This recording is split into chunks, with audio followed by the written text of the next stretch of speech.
안녕하세요. 사연 읽어주는 남녀입니다. 오늘도 와주셔서 감사드리며 그럼 오늘의 사연 바로 소개해드리겠습니다. 3년간의 연애였습니다. 아빠 없이 엄마와 둘이 살아온 제게 남자친구는 처음부터 참 다정했어요. 자연스레 만나게 된 그의 부모님과 동생들도 국임이라고는 전혀 없는 사람들이어서 저는 결혼 얘기가 나오기도 전에 그 사람들의 가족이 된다는 기정사실 아래 연애를 했습니다. 이렇게 스리슬쩍 시집을 가는 건가 싶던 어느 날 그는 담백하고 성실한 그의 성격과 꼭 닮은 프로포즈를 제게 해주었어요. 내가 너의 평생 기둥이 되고 다리가 되어줄게. 나한테 기대고 나를 지지하며 걸어갈 수 있게끔. 고마워. 나 정말 행복해. 아니야, 내가 고맙지. 당신 같은 사람 어디서 만나. 앞으로는 내가 당신 남편이자 아빠로 늘 든든하게 옆을 지킬게. 그리고 혼자 당신 곱게 키워주신 장모님께도 내가 든든한 아들 역할 잘할 테니까. 예비 남편의 프로포즈는 저를 눈물바다에 푹 빠뜨렸습니다. 남들처럼 비싼 레스토랑 빌려서 꽃다발 가득 비싼 반지에 선물 한가득은 아니었어요.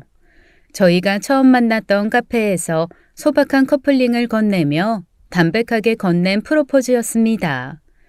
하지만 제 마음을 울린 건 그의 진심이었어요. 제게 반지를 건넨 후 그가 뭔가 하나를 더 제게 주었거든요. 큼지막한 진주알이 박힌 반지였습니다. 커플링은 뭐고 이건 뭐야? 이거 장모님 거야. 그거 알아? 진주는 바다가 흘린 눈물이래.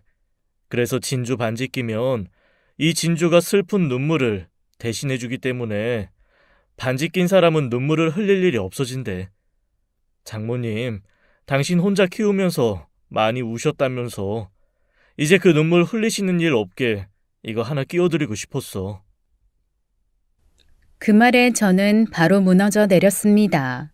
그리고 그날 저녁 제게 반지를 전해받은 엄마도 꺼이꺼이 저를 안고 얼마나 울었는지 몰라요.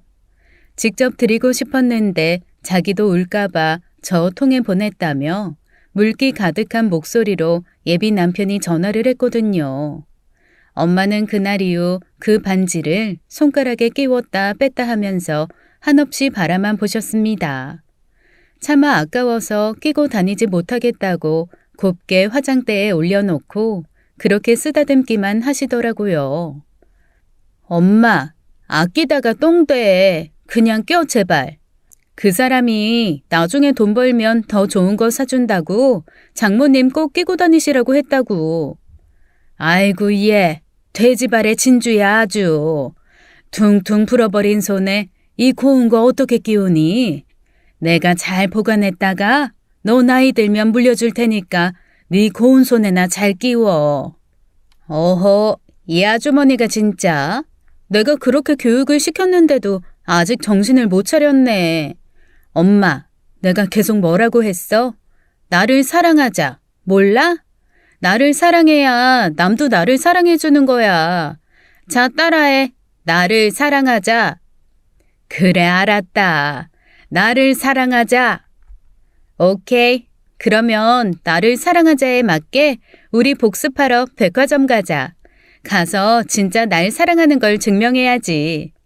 아이고 이놈의 기집애. 내가 너 그럴 줄 알았다. 하여간 쇼핑할 기회는 아주 귀신같이 잡지. 어허, 아니라니까. 아직 정신무장이 덜 됐네, 우리 박 여사. 다시 한번 따라합니다. 나를 사랑하자. 에라 모르겠다. 나를 사랑하자. 엄마는 나를 사랑하자는 말을 크게 외치며 까르르 소녀처럼 웃었습니다. 그 웃음이 10수년 전에 한 지점으로 저를 추억여행 시켜주더라고요. 초등학교 3학년 때 저는 아이들의 지독한 따돌림 안에 몹시 힘들었습니다. 어린 아이들이 누군가를 미워한다는 건 이유도 참 유치하고 단순하죠.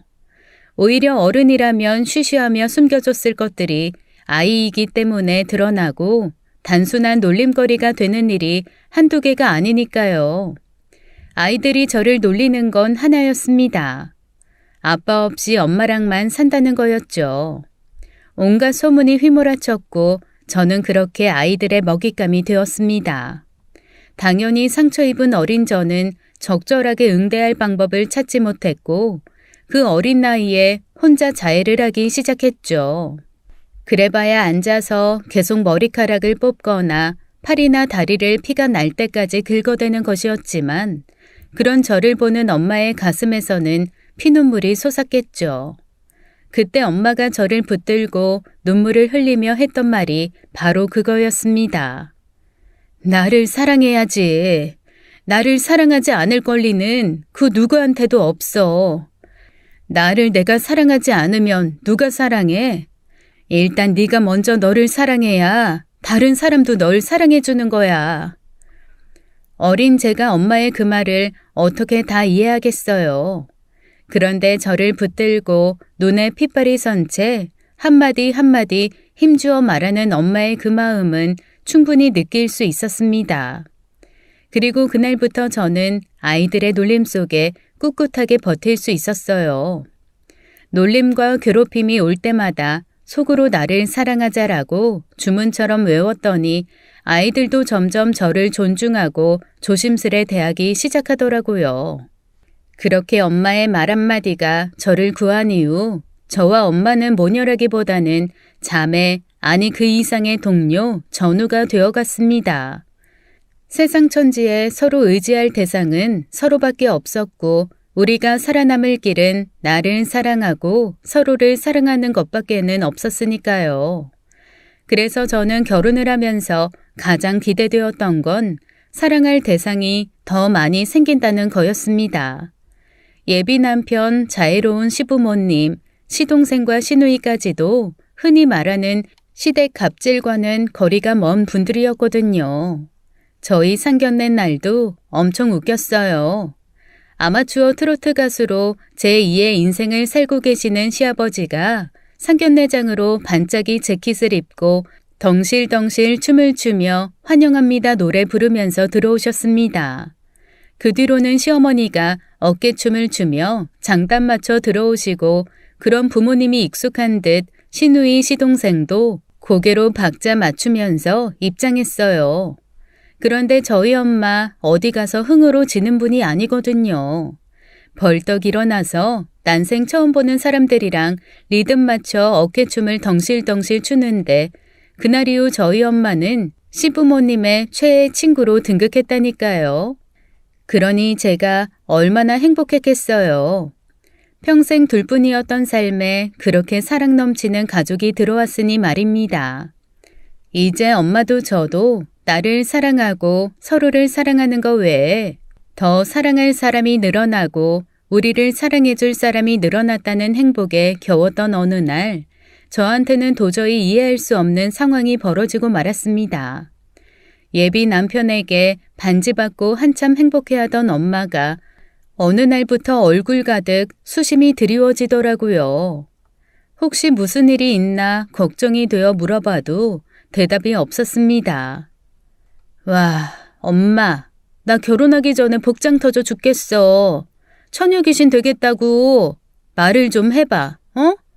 혹시 그 결혼 전에 신부들이 온다는 메리지 블루, 그게 엄마한테 온 거야? 그런 거야? 뭘 신경을 써. 그냥 신경 쓰지 마. 너 결혼하면 어차피 시집 귀신이고 네 가정 꾸리다 보면 엄만 뒷전일 텐데 지금부터 연습한다 생각하면 되지. 뭘 새삼스레 이것저것 물어보고 그래? 엄마? 우리 박 여사님 무슨 말씀을 이렇게 서운하게 하신대?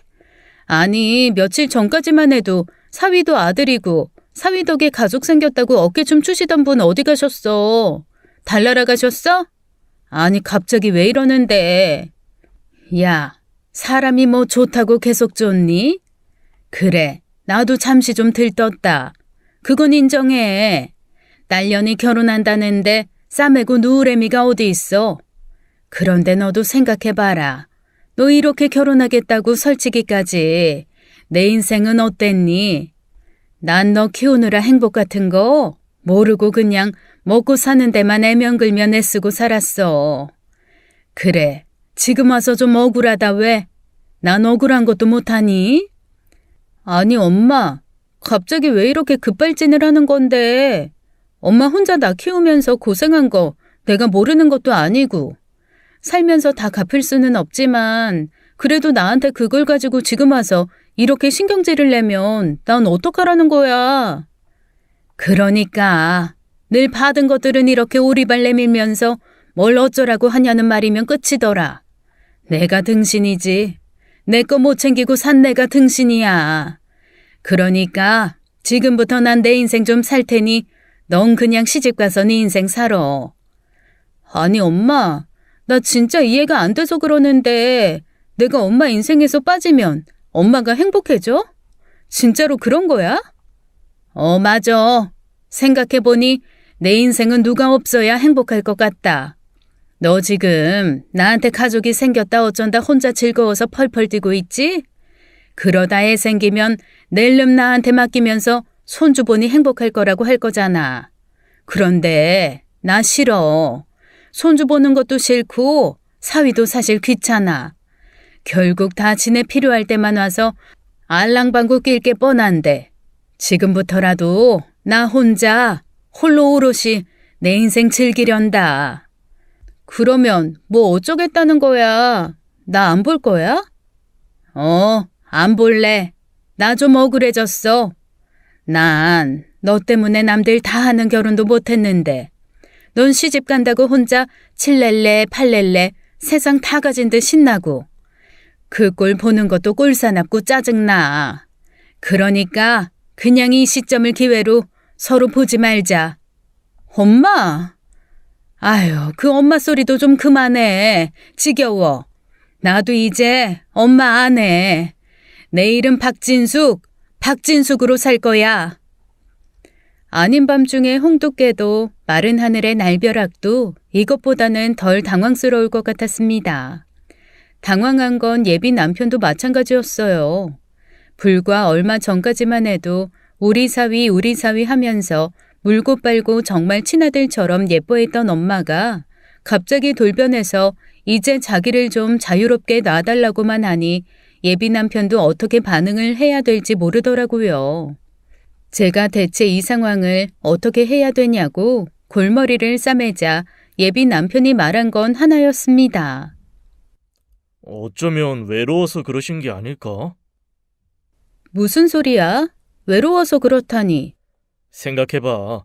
나랑 결혼하겠다고 하기 전에 세상에 당신이랑 장모님 딱 둘뿐이었잖아. 그런데 그렇게 반쪽 같은 당신이 결혼해서 가버린다고 하니까 그냥 순간적으로 약간 번아웃 그런 것처럼 상실감이 크셔서 그런 거 아닐까? 그냥 당분간 장모님이 혼자 생각을 좀 정리하실 수 있게 좀 지켜봐드리고 기다려보자. 지금으로서는 무작정 우리 생각대로 왜 그러냐고 다그쳐봐야 소용없을 것 같긴 해. 예비 남편의 말을 듣다 보니 그도 그럴 수 있겠다라는 생각이 들었습니다. 엄마와 제가 평범한 모녀가 아니기는 했으니까요. 서로가 서로한테 동료였고 유일한 의지처였으니 그런 제가 시집 간다는 사실만으로 나이든 엄마에게는 조금 충격이 갔을 수도 있겠다는 생각이 들었습니다. 그러면서 한편으로는 참 예민하다. 그냥 아들 하나 더 얻었다고 생각하면 되지. 뭘 굳이 나를 저렇게 인생에서 떨어내려고 하나라는 생각이 들면서 뭔가 석연치 않은 느낌이 들었어요.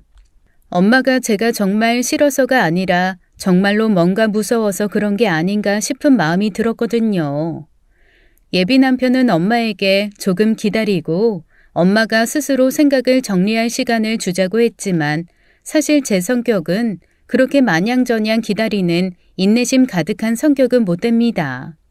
성격이 좀 급한 것도 있지만 일단 빠르게 뭔가 결정이 나지 않으면 그 다음으로 넘어가질 못하는 타입이에요.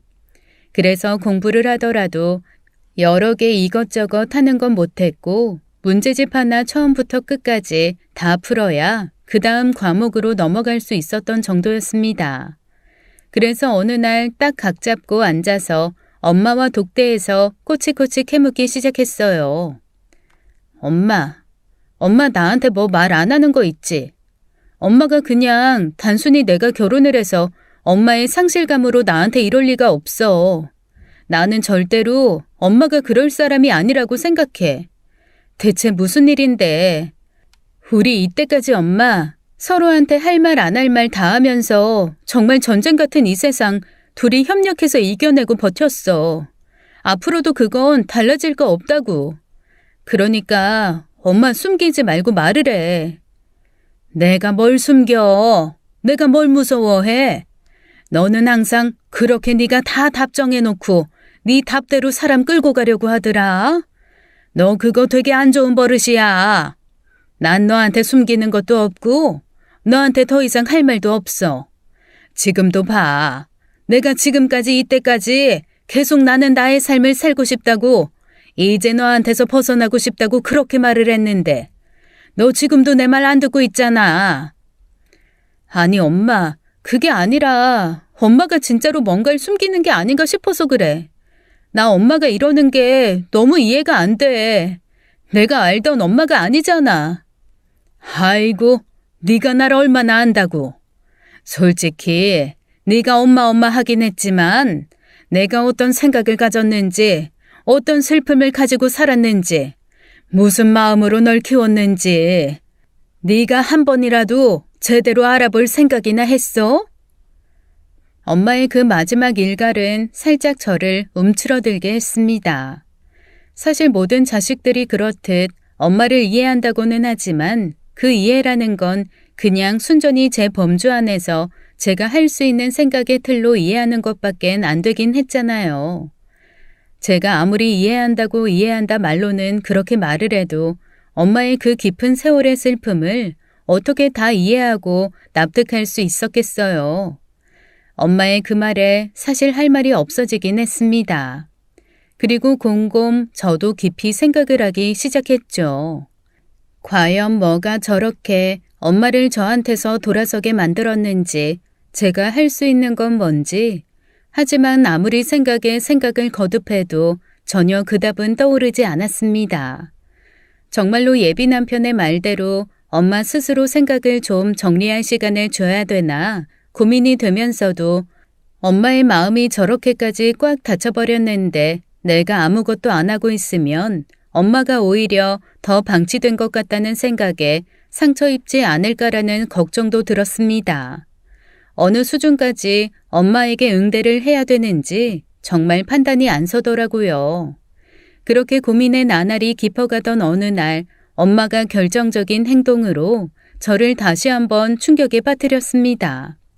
아니 몇 달 뒤면 결혼할 거라 어차피 집에서 나갈 건데 그 몇 달을 못 참겠다며 글쎄 저한테 집 나가서 따로 살다가 시집을 가라는 거예요. 아니 엄마, 대체 이러는 이유가 뭐야? 나랑 그렇게 단 한순간도 같은 집에 있기가 싫어? 싫어.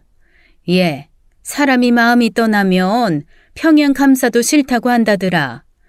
나 너한테 진짜 마음이 떴나 봐. 그냥 내 공간에 너랑 같이 있는 게 너무 괴롭고 힘들어.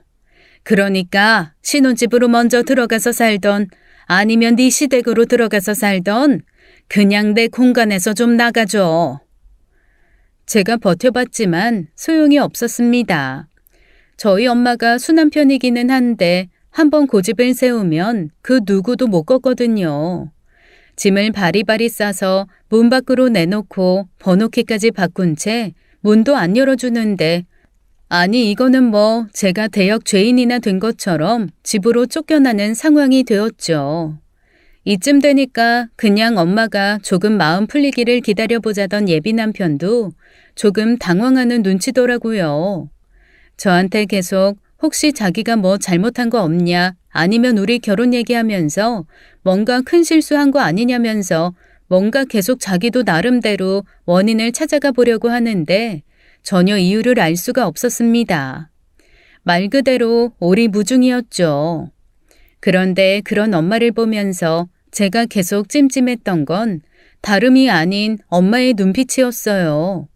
저 엄마랑 여느 모녀와 다른 정말 친밀한 사이라고 했잖아요. 사실 눈빛만 봐도 엄마가 어떤 마음으로, 어떤 생각으로 저한테 그런 말과 행동을 하는지 알 수 있습니다. 그런데 아무리 봐도 엄마의 눈빛은 정 떨어지고 싫고 꼴도 보기 싫은 그런 눈빛이 아니라 너무너무 무서워서 피하고 싶은 그런 눈빛이었어요. 이거는 엄마가 분명 저한테 뭔가 숨기고 있는 게 확실했습니다. 하지만 말을 하지 않으니 제가 알 도리가 있나요? 그저 답답함만 감춘 채 계속 엄마의 눈치를 볼 수밖에요. 그렇게 하루하루 답답한 시간이 흐르던 중 엄마는 저한테 청천벽력 같은 마지막 선언을 하고 말았습니다. 글쎄, 제 결혼식에도 오지 않겠다는 거예요. 거기서는 저도 도저히 참을 수가 없더라고요. 소처럼 버티는 엄마를 억지로 차에 태우고 바닷가로 냅다 내달렸습니다. 바닷가는 저희 모녀에겐 특별한 장소예요. 서로 축하할 일이 생기면 바닷가에 와서 폭죽을 터뜨렸고 아주 크게 싸워야 할 일이 생겨도 바닷가를 찾아 파도를 앞에 두고 언성을 높였거든요. 펑펑 울어야 할 일이 생겨도 바다에 와서 모래사장에 다리 뻗고 울다 가곤 했습니다. 바다는 그래서 저희에게 기뻐도 오고 슬퍼도 오고 싸울 때도 오는 그런 곳이었죠. 마침 비도 부슬부슬 내리고 바람도 불고 파도도 거세서 아주 싸우기에는 딱 좋더라고요. 나 못 참겠어 이제. 대체 왜 이래? 미쳤어? 엄마, 뭐 잘못 먹었어? 조만간 죽기라도 한대? 사람이 왜 이렇게 갑자기 변한 건데? 네가 뭔 상관이야? 내가 처음부터 말했잖아. 나 그냥 내 인생 살고 싶다고. 김나연 엄마 아니고 박 여사 아니고 박씨 아줌마 아니고 박진숙으로 살고 싶다고. 내가 골백번도 더 말했는데 너 귓구멍 막혔어? 응? 왜 자꾸 사람 침 빠지게 한 말 또 하게 하고 또 하게 하고 만들어. 엄마, 진짜 단단히 뭐가 잘못됐구나. 제정신 아니네. 아이고, 제정신이야 애저녁부터 아니었지. 내가 제정신이면 결혼도 안 하고 자식 혼자 그러고 키웠겠냐? 나사 하나 빠진 등신이라 그러고 살았지. 제발 좀, 나 그만 좀 괴롭히라고. 마지막 말을 거의 발악하듯 제게 쏟아낸 엄마는 뒤도 돌아보지 않고 가버렸습니다. 그렇게 엄마는 그 거친 바닷가에 저를 혼자 두고 휘적휘적 사라졌고 저는 멍하게 엄마의 뒷모습만 바라볼 수밖에 없었어요. 그날 이후 저는 엄마를 찾지 않았습니다. 대신 엄마 주변 사람들을 찾아 몰래 엄마에 대해 묻고 다녔죠. 다들 별다른 얘기를 해주지 않던 와중 엄마와 같이 일하고 있는 최 여사님이 무심히 한마디 툭 던져주시더라고요. 글쎄다. 딸 결혼시킨다고 한동안 신나서 혼수 본다, 살림 본다 막 그러다가 어느 날부턴가 좀 잠잠하기는 하대. 중간에 뭐 다른 이상한 건 없었고요. 워낙 성실한 양반이라 무슨 일이 있어도 티내거나 그러지는 않지. 그래. 딱 한 번. 아이고 이 사람이 했던 일은 있었네. 그게 뭔데요? 아니 우리 마트에서 작년부터 무슨 노동자 보호? 복지? 그런 걸로 진짜 간단한 건강검진을 해주거든. 그래봐야 뭐 피 뽑고 오줌 검사나 하고 한 5만 원 더 내면 위도 한번 봐주고 그런 간단한 거.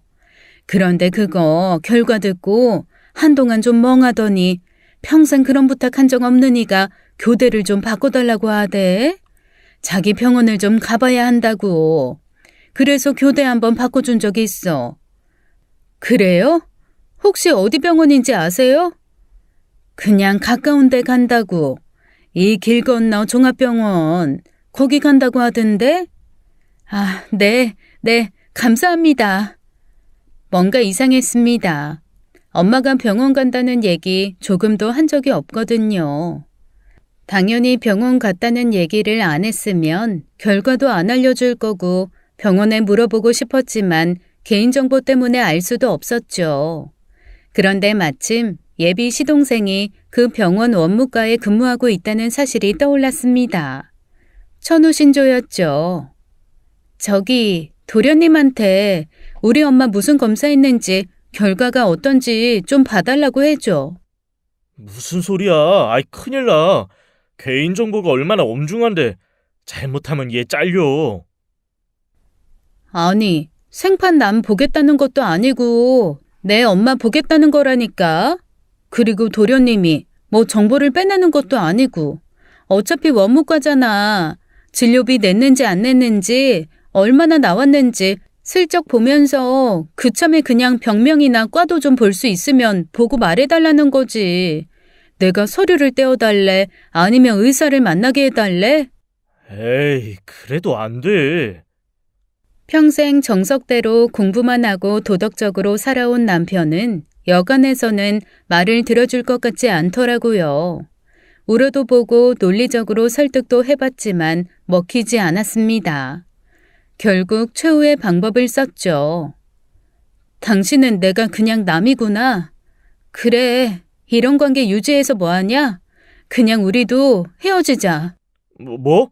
아니, 얘기가 왜 거기로 튀어? 야, 아이, 그건 아니지. 펄쩍 뛰는 예비 남편에게 시동생 구슬러서 알아오지 않으면 파혼이라고 엄포놓고 시동생에게는 울면서 읍소해서 간신히 병명만 얻어냈습니다. 위암 2기였어요. 저기 형수, 요즘에는 워낙 의술이 좋아서 이건 수술하고 항암 잘하면 완치율도 엄청 높아요. 그런데 검사하고 시간이 꽤 지났는데 이후에 치료를 전혀 안 하셔서 이 정도면 병원에서 계속 연락이 갔을 텐데 왜 아무 말도 안 하셨는지 모르겠네. 어휴, 이 답답이 박 여사. 내가 진짜 가만 안 둬.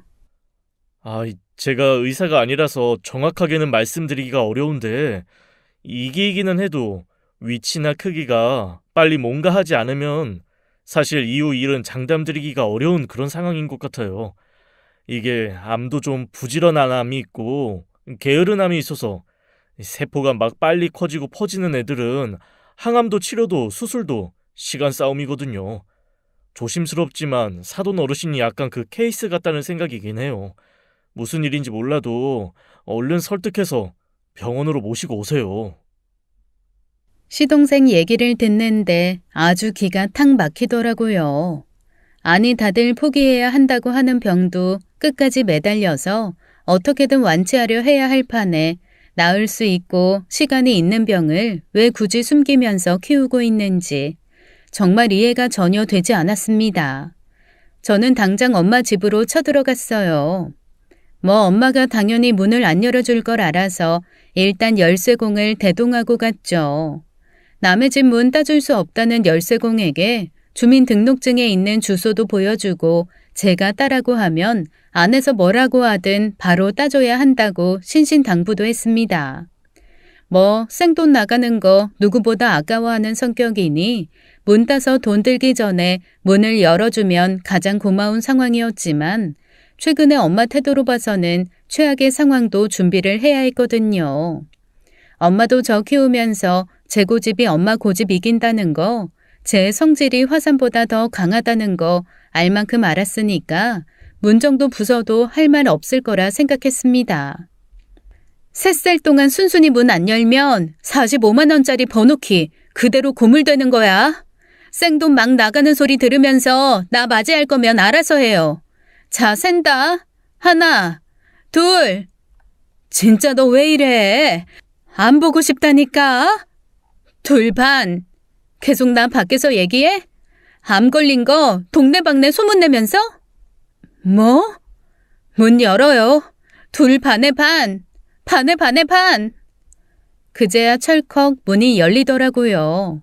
제 서술에 퍼렇게 질린 채 오도 가도 못하던 열쇠공에게 출장 와주셔서 감사하다고 5만 원 쥐어드리고 저는 집으로 저벅저벅 걸어 들어갔습니다. 진짜 가지가지 속썩인다. 아니, 수술만 하면 괜찮다는데 그걸 가지고 세상 잃은 것처럼 나한테 있는 대로 짜증내고 화내고 연 끊겠다고 난리를 부려? 엄마, 그거 오바야. 내 결혼 망칠까봐? 미쳤나봐 진짜. 결혼은 지금 못하면 한 달 뒤에 해도 되고 1년 뒤에 해도 되는 거지. 사람 목숨이 중하지, 어? 엄마, 나 고작 이딴 인간으로 키웠어?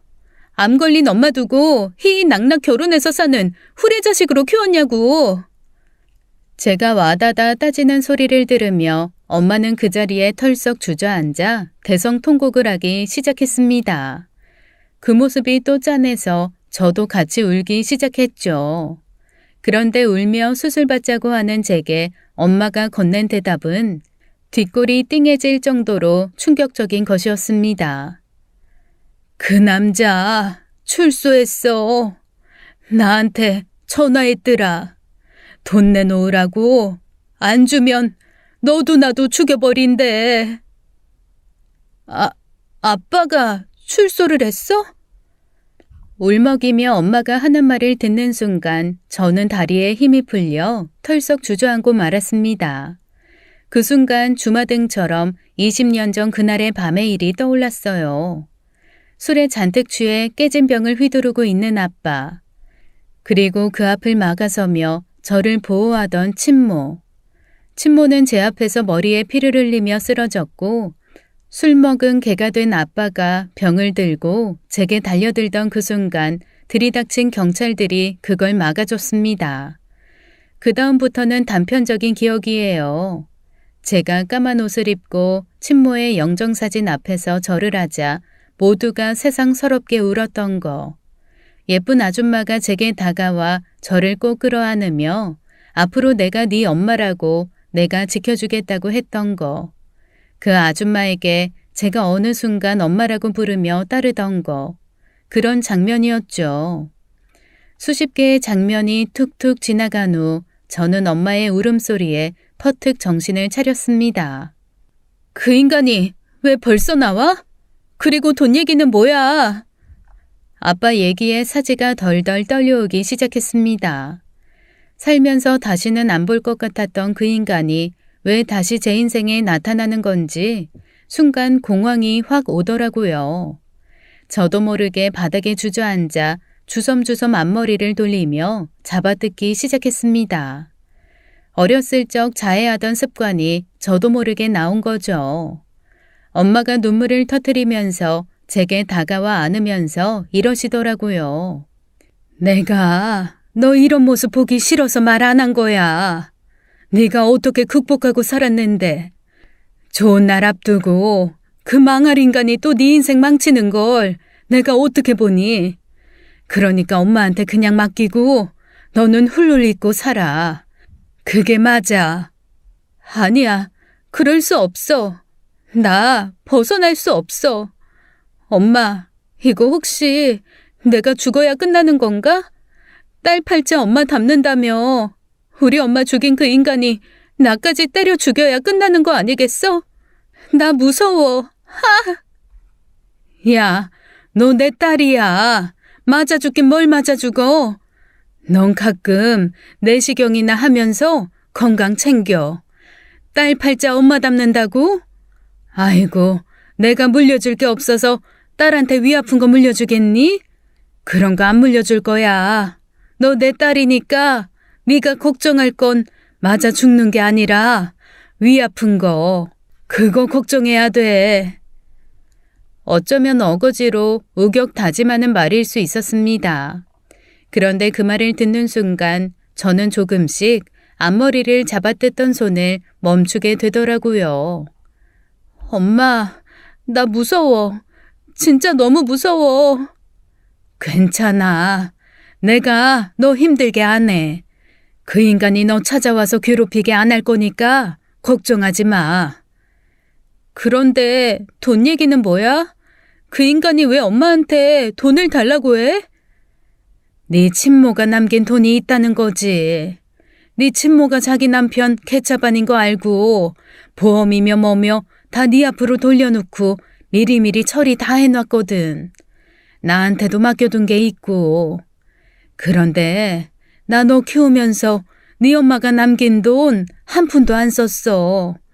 내 친구가 핏값으로 네 앞에 남긴 재산이라 생각하니 도저히 쓸 수가 없더라. 너 결혼하고 나면 완전히 너희 앞으로 다 돌려놓을 생각이었거든. 그런데 그 후레자식 같은 놈이 출소하면서 그 돈 자기 거라고 내놓으라고 협박하더라. 뭐 하겠어. 하던 짓 도박이나 하겠지. 지 마누라 돈 빼서 도박하려다가 마누라 죽게 하고 감옥까지 간 놈인데 사람 안 바뀌더라. 안 바뀌어. 엄마, 그 돈 그냥 줘버려. 그 돈 주고 나랑 엄마랑 어디 멀리 다른 데 가서 살자. 예, 정신 차려. 그 인간이 돈 받으면 다시는 안 나타나겠니? 그거 하루면 말아먹고 다시 나타나서 목 조일걸? 그런 꼴 당하는 사람 나 하나로 좋게.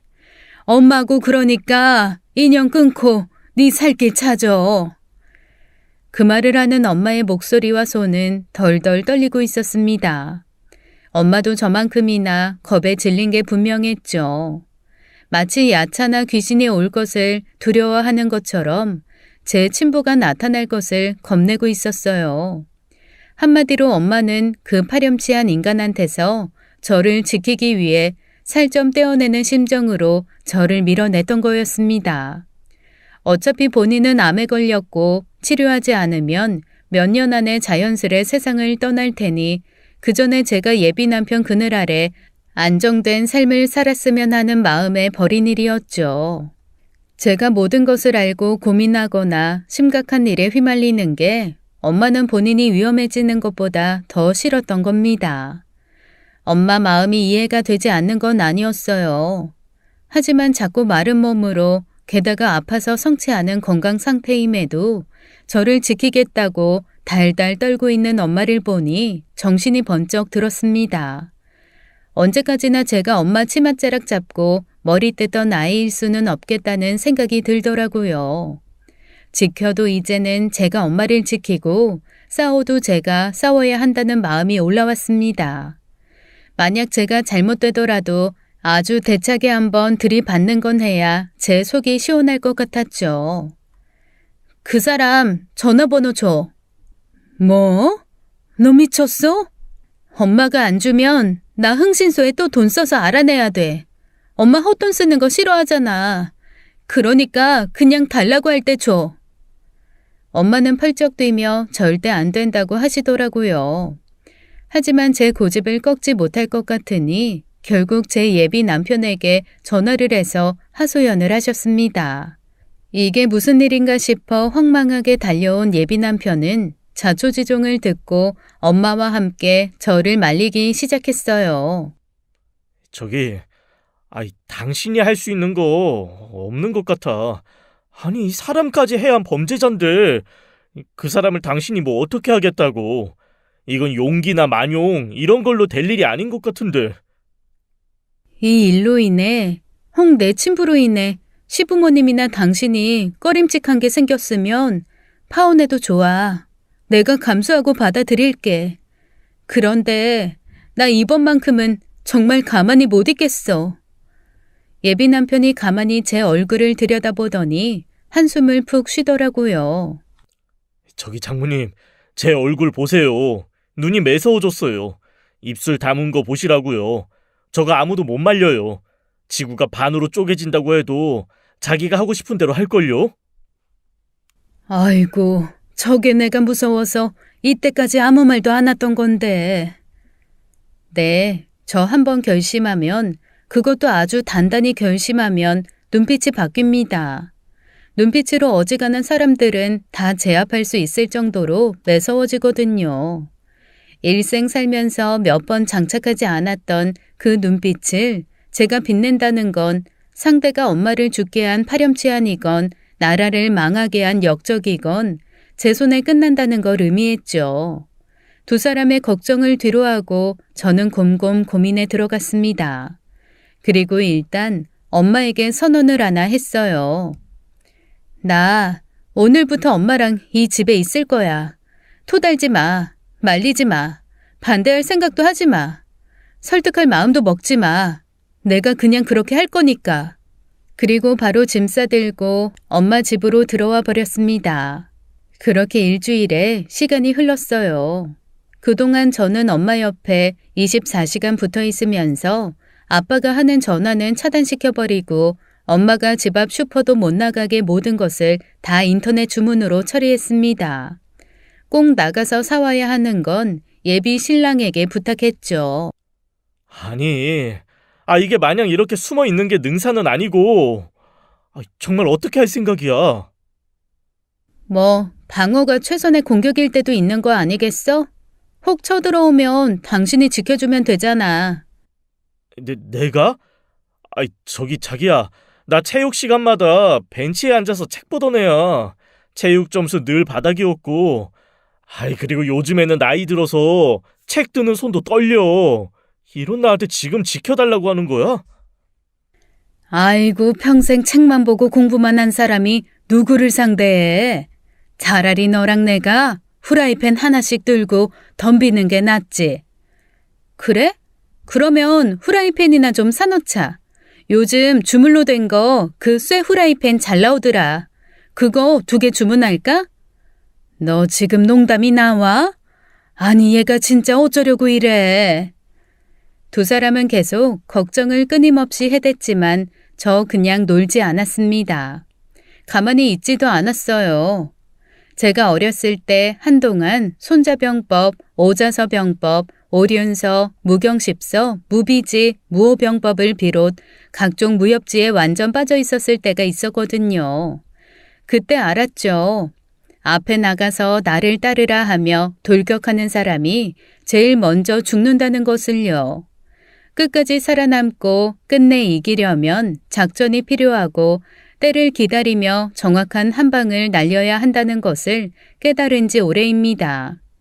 그리고 무서운 것이 생길수록 눈 똑바로 뜨고 바라봐야 무서움도 사라진다는 것을 말이죠. 제가 어렸을 때 한동안 귀신 이야기에 푹 빠져서 혼자 없는 무서움도 만들어 두려워했던 적이 있습니다. 그때 제 친모가 이런 얘기를 해주곤 했어요.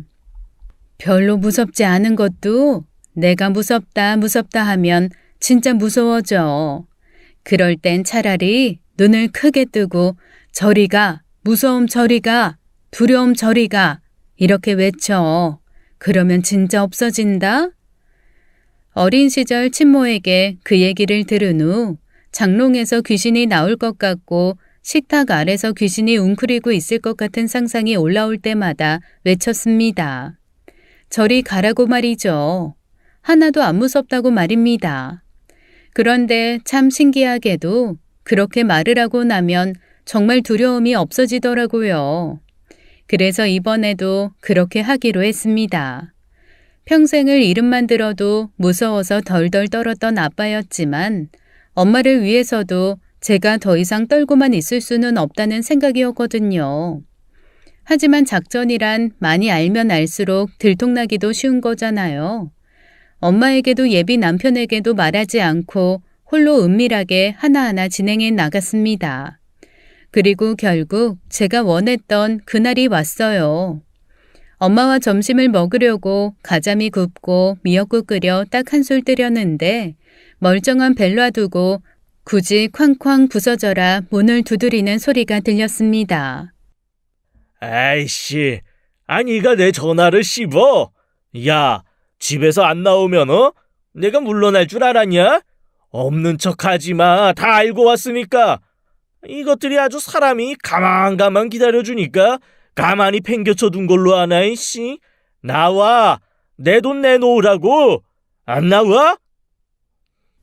목소리를 듣는 순간 등줄기가 얼어붙었습니다.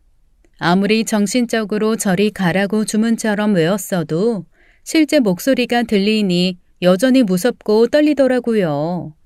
하지만 엄마 앞에서 그 티를 낼 수는 없었죠. 제가 무서워하면 엄마는 정말 할 일 없이 무너지실 테니까요. 그래서 무심한 척 덜덜 떨리는 손을 혼자 지그시 누르며 엄마에게 무시하고 밥이나 드시라 했습니다. 하지만 이미 겁에 질릴 대로 질린 엄마는 한술도 뜨지 못하더라고요. 밖에서 들리는 소리는 이미 도를 넘기 시작했습니다. 손이 아닌 망치 같은 걸로 문을 부수려고 하는 것 같더라고요. 시끄러운 소리에 내다본 이웃들에게 험한 욕짓거리에 위협까지 하는 걸 듣고는 더 이상 모른 척하는 건 민폐겠다 싶어 문을 열었어요. 그렇게 시끄럽게 하실 것까진 없잖아요. 뭐라? 아이 너? 이야, 아이 너 많이 컸다 야. 이 싸가지 없는 것. 애비가 그 추운 데서 개고생을 하고 있는데 면회 한번 영치금 한 번을 안 넣어줘? 에라이 취애미 닮아서 아주 싸가지가 바가지에 상판도 재수없게. 야, 너 지금 걸치고 입고 쓰는 거 그거 다 내 돈이야. 내가 지금까지 쓴 건 그냥 애비로서 큰 임심 써서 안 받을 테니까 남은 거 당장 내놔. 아, 당장 내놓으라고. 20년 만에 만난 딸한테 그 말밖에 할 게 없어요? 뭐? 아이고, 그러면 뭐 사랑하는 내 딸아, 아빠가 잘못했다. 내가 죄인이다. 그러길 바라셨어. 아이 꿈깨. 세상이 그렇게 동화가 아니야. 그리고 솔직히 네가 내 씨인지 아닌지 어떻게 아냐? 양큼만 네 애미가 다른 놈이랑 붙어먹어. 널 낳고 내 새끼인 척 키우다가 내 돈 다 너한테 주고 나 엿먹인 건 줄 어떻게 아냐고. 불행히도 친딸이더라고요. 뭐? 이게 진짜 말하는 뽐새하고는. 야, 시끄럽고. 돈 내놔. 너 그냥 얌전히 주고 끝나는 게 너도 인생 편하다. 안 그럼 내가 너 평생 따라다니면서 돈 달라고 할 거야. 발 뻗고 못 자게. 짐작은 했지만 제 친부는 제가 상상했던 것보다 훨씬 더 인간 말종이었습니다. 사실 문을 열어주고 대화를 해보려고 한 건 정말 마지막에 마지막, 정말 마지막이라는 단어를 긁어 모으고 모아 만든 제 최후의 인정을 베푼 거였어요. 혹 조금이라도 망설임이 보이거나 미안한 기색을 띠거나 머뭇거리는 게 보이면 제 엄마가 남겨준 재산의 일부를 주고 이걸로 정리하자고 할 참이었습니다. 그런데 정말 제 친부라는 사람은 일말의 개선 여지도 주워다 쓸 재활용 부분도 보이지 않는 말종 중의 말종이더라고요. 할 수 없었죠. 폐기 처분을 선택할 수밖에요. 사실 지난 몇 주간 저는 집안에서 정말 많은 일을 했습니다. 흥신소를 움직여서 친부의 뒷조사를 했고 그제야 왜 친부가 엄마를 죽였는지 알게 되었습니다. 정말 엄청난 도박빚에 그 도박판을 운영하는 무서운 사람들한테 사채까지 빌려서 썼더라고요. 그걸 갚지 못하면 쥐도새도 모르게 사라질 것이 뻔하니 참 창의력 넘치게도 감옥으로 도망을 간 거였습니다. 엄마가 잘못되면 엄마 재산을 손에 넣을 수 있을 거라 생각하고 사채업자에게서 도망가고 돈도 손에 넣을 방법으로 그 악한 짓을 한 거였어요. 게다가 도박으로 감옥 간 사람들과 사람을 해쳐서 감옥 간 사람들은 수감되는 곳이 좀 다르다고 하더라고요. 즉 감옥 안에서 자기한테 복수할 사람들을 만날 일도 별로 없었던 거죠. 강산이 두 번은 변한다는 20년의 세월이 흘렀으니 이제 슬슬 자기 찾는 사람도 없을 거라 생각하고 3년 전부터 가석방을 아주 열심히 준비한 모양이었습니다. 그런데 그거 아세요? 무언가를 잃은 사람은 결코 그 잃은 것을 잊지 않습니다. 특히 제 친부처럼 뒤통수 제대로 치고 도망간 사람은 더더욱 잊혀질 권리가 없죠. 저는 친부에게 돈을 빌려준 사람들에게 이미 사전에 연락을 다 취해두었습니다. 친부가 감옥에서 나왔고 자기 돈도 아닌 제 재산을 자기 것인 양 행사하려 한다고 말이죠. 법적으로는 제가 지금 엄마에게 입양이 된 상태라 친부와는 법적인 관계도 완전 정리되었거든요. 당연히 그의 빚을 계승할 이유도 없고 말입니다. 일단 그 사람들은 자기 돈 떼어먹고 도망간 친부가 감옥에서 나왔다는 사실만으로도 이를 갈더라고요. 빚 많이 지고 도망가셨던데 그 사람들 지금 밖에서 아마 오매불만 기다리고 있을걸요? 원래 사람이 꼬리 한번 잡히면 그 정체가 만천하에 드러나는 거 순식간이잖아요. 2명만 알아도 나머지 10수명 알게 되는 건 시간 문제일 텐데 여기서 이러고 계셔도 되나 모르겠네요. 뭐라고? 아이, 그게 무슨... 빚진 자는 잊혀질 권리가 없거든요. 제가 찾았어요. 아버지 찾아다니며 일갈던 빚쟁이. 겨우 2명 찾기는 했는데 이 사람들이 하필 마지막 판에 아버지가 배신하고 도망가는 바람에 지난 세월 아버지 빚 갚으며 죽을 똥 살 똥 사셨던 분들이더라고. 아주 껍데기까지 벗겨서 받아내겠다고 벼르시던데요. 그러자 친부의 얼굴이 하얗게 질렸습니다. 제가 어떻게 알았나 싶겠죠. 감히 자기를 협박하냐며 버럭버럭 소리를 지르길래 저는 조용히 통화 버튼을 눌렀습니다. 아이, 너 뭐 하는 거야, 지금? 잘 들리시죠? 올라오셔서 만나시던가 나가는 거 잡으시던가 먼저 잡으시는 분이 돈도 먼저 받으실 것 같은데 일단 저는 다 전해드렸습니다. 와씨, 이런 또라이, 이 미친. 도박판 빚쟁이가 무섭긴 무서운 모양이더라고요.